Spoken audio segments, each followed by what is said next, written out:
जितनी बार आप निर्णय बदलेंगे, भाग्य भी उतनी बार करवट बदलेगा।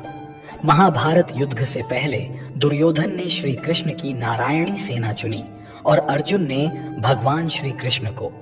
प्रसंग उस समय का है जब भगवान श्री कृष्ण पांडवों की तरफ से शांति प्रस्ताव लेकर गए थे और उन्होंने पांडवों के लिए सिर्फ 5 गांव मांगे थे। तो शकुनी ने दुर्योधन से कहा कि कृष्ण दुर्योधन का पक्ष लेकर आए हैं, ये छलियां हैं, उनके लिए 5 गांव मांग रहे हैं और ये हमारे लिए सही नहीं रहेगा। दुर्योधन, जिसका नाम सुयोधन था, जो अपने कर्मों से दुर्योधन बना। दुर्योधन ने इस बात पर क्रोध जताया और अपने सैनिकों को आदेश दिया, कृष्ण को बंदी बना लो। तब श्री कृष्ण ने दुर्योधन को अपना विशाल रूप दिखाया था और उसे उसकी मृत्यु के दर्शन करवाए थे। वो नहीं जानता था कि कृष्ण को बंदी बनाना इतना आसान नहीं। कृष्ण चेतावनी देकर चले गए और इधर धृतराष्ट्र चिंता में आ गए कि अब होगा क्या। धृतराष्ट्र ने अपने ज्योतिषी को बुलवाया, उनसे पूछा कि अब क्या होगा। ज्योतिषी ने दुर्योधन की कुंडली देखी और बोले, दुर्योधन की कुंडली में राजयोग है, इसे राजा बनने से कोई रोक ही नहीं सकता। ये तो निश्चित तौर पर राजा बनेंगे, आप युद्ध कीजिए। धृतराष्ट्र बोले, ठीक है, फिर युद्ध करो, मेरा दुर्योधन ही राजा बनना चाहिए। और फिर युद्ध शुरू हुआ। युद्ध से 2 ही लोग बाहर थे, एक संजय जो युद्ध क्षेत्र की सारी घटना सुना रहे थे और दूसरे विदुर जिन्होंने युद्ध को त्याग दिया था। युद्ध शुरू हुआ तो कौरव सेना धीरे धीरे मृत्यु के मुंह में जाने लगी। पहले ही 3 दिन में काफी कौरवों का नाश हो गया। धृतराष्ट्र ने ज्योतिषी को बुलवाया और कहा कि ये सब क्या हो रहा है? तुमने कहा था कि दुर्योधन राजा बनेगा, लेकिन ये पांडव तो भारी पड़ रहे हैं। ज्योतिषी ने कहा कि महाराज, परिणाम तो आने दीजिए, अभी तो युद्ध शुरू हुआ है और परिणाम ये है कि दुर्योधन की कुंडली में राजयोग है, वो राजा बनेगा ही बनेगा। और इस महाभारत के भीषण युद्ध के 10 दिन बीत गए तो धृतराष्ट्र घबरा गए, क्योंकि बहुत कौरव मारे जा चुके थे। तो धृतराष्ट्र ने ज्योतिषी को फिर बुलवाया और पूछा कि ये क्या हो रहा है? परिणाम तो आ ही जाएगा, लेकिन ये हो क्या रहा है? तब ज्योतिषी ने कहा कि कोई है जो ग्रह नक्षत्रों की दिशाएं बदल रहा है, कोई है वहां जो समय और ग्रह नक्षत्रों से परे है, कोई तो है वहां। तो विदुर ने कहा, श्री कृष्ण है वहां, प्रभु हैं वहां। जहां कृष्ण होते हैं वहां सारे नक्षत्र, सारी दिशाएं उनके कहने पर चलती हैं। तो दोस्तों, कुंडली पर नहीं, अपने कृष्ण पर भरोसा रखें। जब आपके जीवन रूपी रथ को कृष्ण चलाएंगे तो महाभारत कितनी ही बड़ी हो, सामने वाले योद्धा कितने ही मजबूत हों, वो धराशायी होंगे ही होंगे। वो दुर्योधन, जिसकी कुंडली में राजयोग था, लेकिन उसका रास्ता धर्म का नहीं था, उसका रास्ता अच्छे कर्म का नहीं था, तो कुंडली बदलने में क्षण भर नहीं लगा। अपने विश्वास को अपने कर्म पर और अपने प्रभु पर मजबूत रखिए, भाग्य को पलटते देर नहीं लगेगी। इंसान की कर्म से उसका भाग्य तय होता है। यदि हमें किसी लक्ष्य की प्राप्ति नहीं होती है तो हम कहते हैं कि यह मेरे भाग्य में नहीं था। वहीं कुछ लोग मानते हैं कि कर्म से बढ़कर कुछ नहीं है। पिछले जैसे कर्म होते हैं वैसा हमारे आज का भाग्य या प्रारब्ध बनता है। कर्म का घटित होना और कर्म के हिसाब से कर्मफल का आना, यह प्रकृति का अटल नियम है। उसमें अन्य कोई भी बदलाव नहीं कर सकता। खुद परमात्मा भी कर्म के खेल में हस्तक्षेप नहीं करते। लेकिन मित्रों, भक्ति में वह ताकत है कि वह हमारा भाग्य बदल सकती है। भाग्य को लेकर दुनिया 2 धड़ों में बटी है। एक जो भाग्य को मानते हैं, दूसरे जो कर्म को प्राथमिकता देते हैं। सनातन धर्म कहता है कि कर्म और भाग्य एक ही गाड़ी के 2 पहिए हैं। अगर हम कर्म करते हैं तो उसका परिणाम ही आगे चलकर हमारे लिए भाग्य का काम करता है। अगर कर्म नहीं करते हैं तो भाग्य भी उतना साथ नहीं दे पाता है। एक प्रसिद्ध कहावत है कि भाग्य के भरोसे रहने वालों को उतना ही मिलता है जितना कोशिश करने वाले छोड़ देते हैं। लेकिन एक कहावत ये भी है कि भाग्य से ज्यादा और समय से पहले किसी को कुछ नहीं मिलता है। समय से पहले और भाग्य से ज्यादा न कभी किसी को मिला है और ना ही मिलेगा। परंतु हम सिर्फ भाग्य के भरोसे नहीं रह सकते। व्यक्ति को अपने जीवन में पुरुषार्थ करना ही पड़ता है। बिना पुरुषार्थ के व्यक्ति यदि यह चाहे कि सब कुछ मिल जाए जो मेरे भाग्य में है, वह कदापि संभव नहीं होता है, क्योंकि गतिमान जीवन यात्रा में इंसान की इच्छाएं अनंत होती है। बिना पुरुषार्थ के भोजन भी नहीं मिल सकता है और बिना पुरुषार्थ के किसान खेती भी नहीं कर सकता है। विचारों से भाग्य को एक दिशा जरूर मिलती है, लेकिन दशा क्या रहने वाली है वो आपके कार्य ही निश्चित करते हैं। अगर आपके विचार बहुत नेक है तो आप अपने भाग्य और मेहनत से जमा धन अच्छे कार्यों में निर्वाह करेंगे, अन्यथा व्यसनों में व्यर्थ कर देंगे तो आप अपनी सोच से भाग्य और कर्म को एक दिशा तो दे सकते हैं, लेकिन जो आपके भाग्य में लिखा है वो आपकी योग्यताओं का ही तो प्रतिफल है। अगर आपके भाग्य में व्यापारी बनना लिखा ही नहीं, इसका मतलब कदापि नहीं है कि आप व्यापार नहीं कर सकते। इसका अर्थ है कि आपके स्वभाव में सौदेबाजी नहीं लिखी है। आप व्यवहार आदि तो निभा सकते हैं, लेकिन एक बिजनेस के लिए जो स्वभाव और भाव चाहिए वो आप में नहीं है। सिर्फ विचार मात्र से आप अपने सामने रखा भोजन भी नहीं छक सकते।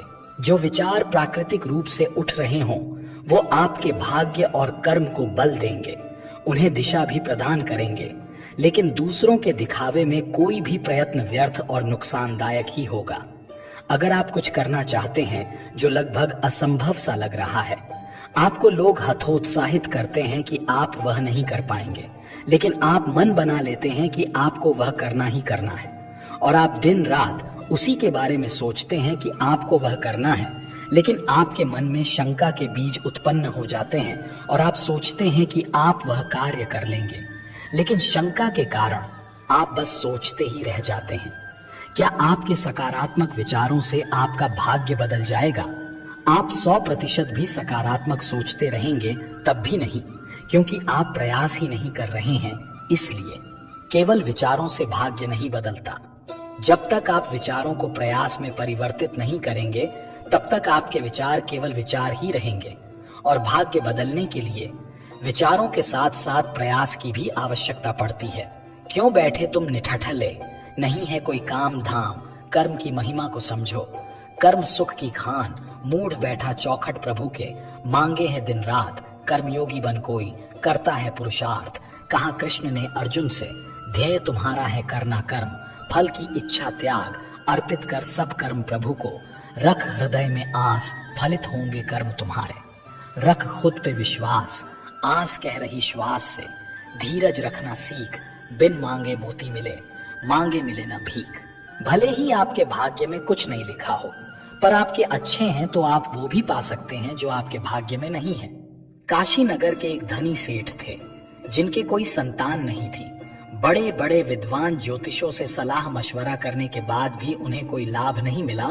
सभी उपायों से निराश होने के बाद सेठ जी को किसी ने सलाह दी कि आप गोस्वामी जी के पास जाइए, वे रोज रामायण पढ़ते हैं। तब भगवान राम स्वयं कथा सुनने आते हैं, इसलिए उनसे कहना कि वो भगवान से पूछे कि आपके संतान कब होगी। सेठ जी गोस्वामी जी के पास जाते हैं और अपनी समस्या के बारे में भगवान से बात करने को कहते हैं। कथा समाप्त होने के बाद गोस्वामी जी भगवान से पूछते हैं कि प्रभु, वो सेठ जी आए थे जो अपनी संतान के बारे में पूछ रहे थे।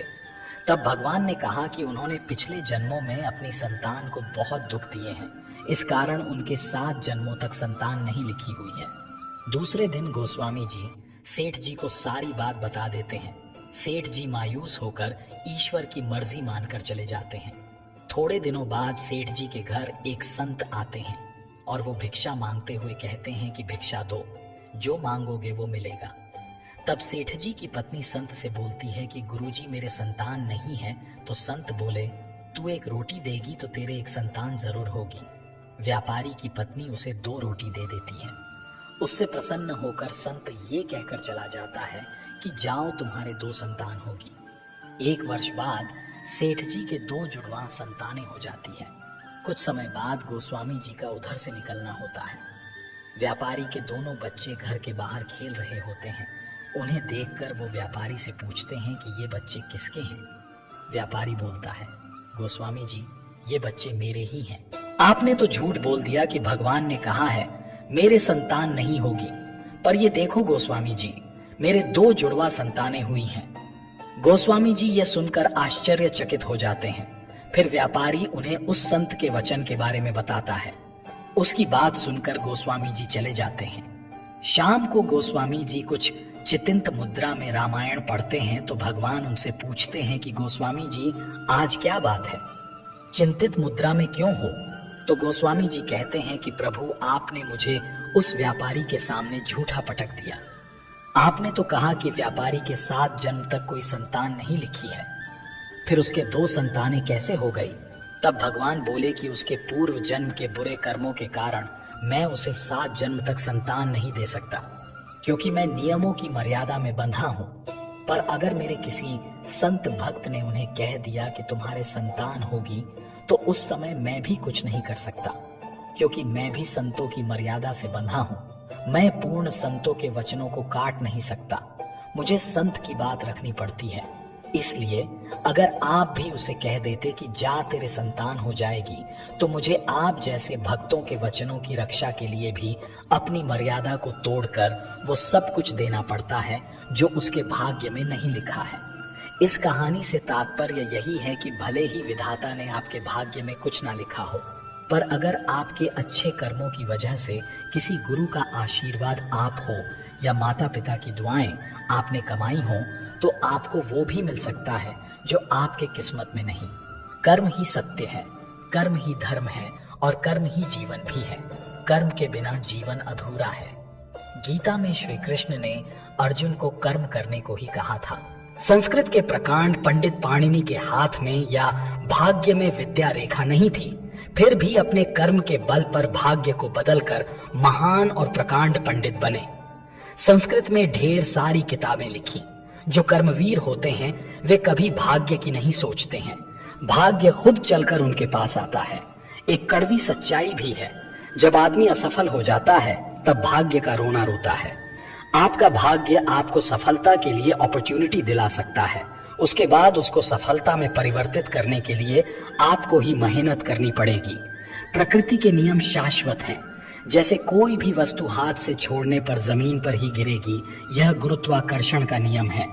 कुछ भी फेंको आसमान की तरफ वापस जमीन पर ही आ जाता है।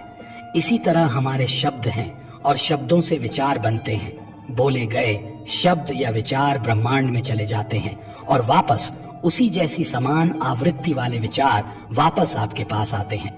प्रकृति का एक नियम है कि जो भी आप उसे देते हैं वह कई गुना करके आपको वापस देती है। प्रकृति के नियम अटल हैं। हम उसे जो देते हैं वही वापस आता है लौटकर। आप प्रेम बांटते हैं तो प्रेम वापस लौटकर आएगा। आप धन का दान करते हैं तो प्रकृति आपको कई गुना धन वापस करती है। आप घृणा फैलाते हैं, बदले में आपको घृणा ही मिलेगी। आप जैसे विचार भेजते हैं वही आपको मिलेंगे। आप हमेशा समस्याओं पर बात करेंगे, प्रकृति आपको कई समस्याएं प्रस्तुत कर देगी। आप अपने विचार बदल कर देखिए, सकारात्मक विचार सोचिए, सकारात्मक बातें कीजिए। आप केवल अपने शब्दों को बदल कर देखिए, सारे नकारात्मक शब्द हटा दीजिए। ब्रह्मांड में सकारात्मक ऊर्जा प्रवाह होने दें, कई गुना सकारात्मकता वापस आएगी। कुछ समय बाद ही आप परिवर्तन देखने लगेंगे, आपकी परिस्थितियां बदलने लगेंगी। आपको केवल विचार बदलने हैं, अपने कर्म करते रहने हैं, बाकी काम प्रकृति स्वयं कर देगी। आपके विचार ही आपके कर्म बनते हैं और कर्म ही भाग्य का निर्माण करते हैं। आप विचार बदल दीजिए, आपका भाग्य बदल जाएगा। किसी भी काम को सही तरीके से किया गया हो तो भाग्य का भी साथ मिलता है और इंसान को सफलता भी मिलती है। किसी को सफलता नहीं मिलती है तो लोग भाग्य को दोष देना शुरू कर देते हैं कि हमारे भाग्य में यह चीज नहीं थी इसलिए नहीं मिली। ये कोई नहीं सोचना चाहते हैं कि कहीं ना कहीं काम में कमी रह गई होगी। हजारों ऐसे उदाहरण मिलेंगे जहां भाग्य की अधिक प्रबलता थी तो कहीं कर्म की थी। मुकेश अंबानी और अनिल अंबानी दोनों के पास बराबर की धन संपत्ति थी। दोनों का अलगाव हुआ और दोनों ने अपना अपना हिस्सा लिया। एक सफलता की सीढ़ी चढ़ते गए, दूसरे को जेल जाने की नौबत आ गई। अब यहाँ क्या कहेंगे, ऐसा क्यों हुआ? दोनों समान परिवेश के इंसान हैं। दोनों का भाग्य अच्छा था जब तक दोनों अलग नहीं हुए थे। बाद में अनिल अंबानी के कुछ गलत निर्णय ने उनकी सफलता खत्म कर दी। यहाँ भाग्य को दोष नहीं दिया जा सकता है। अगर कोई यह कहे कि उनका भाग्य ही सही नहीं था तो हमें यह विश्लेषण जरूर करना चाहिए कि कहीं ना कहीं उनके काम में कमी रह गई होगी। कुछ निर्णय गलत हुए होंगे। अच्छे कर्म किए तो भाग्य भी साथ है, गलती हुई तो भाग्य भी साथ छोड़ देता है। जेट एयरवेज बंद हो गया और 22,000 आदमी एक साथ बेरोजगार हो गए। क्या सबका भाग्य एक साथ खराब हुआ? नहीं, ऐसी बात नहीं है। कंपनी की गलत नीतियों के कारण सबको परेशानी हुई, जबकि यही लोग पहले अपने आप को खुशकिस्मत समझते होंगे कि कितनी अच्छी जगह काम कर रहे हैं। सही या गलत निर्णय ही हमारे कर्म को निर्धारित करते हैं और उसी के अनुसार भाग्य भी वैसा ही रूप ले लेता है। किसी का गरीब घर में जन्म लेना उसका भाग्य हो सकता है, लेकिन अपने कर्मों से गरीबी दूर करके अपनी जिंदगी को सही बनाना उसकी मेहनत और लगन और उसके कर्म है। सही कर्म करने के लिए भी कुछ कारक महत्वपूर्ण होते हैं, जैसे मेहनत, लगन, संकल्प, दृढ़ इच्छा शक्ति, परिवार का सहयोग, सही समय पर सही निर्णय लेना, पैसे का सदुपयोग, अनुकूल स्थिति बनाना।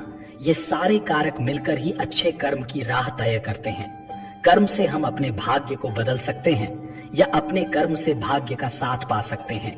प्रयत्नहीन प्रार्थना का कोई मतलब नहीं है। फिर हम कुदरत का एक करिश्मा देखें तो ईश्वर ने हमारे हाथों की लकीरों के आगे उंगलियां इसलिए दी है कि हम कर्म से अपने भाग्य को बदल सकें। यह मेरी राय है, आप इससे सहमत या असहमत कमेंट में बताएं। जीवन में अगर आपको कुछ पाना है तो मेहनत तो करनी ही पड़ेगी। मंजिलें उन्हीं को मिलती है जो उसकी ओर कदम बढ़ाते हैं।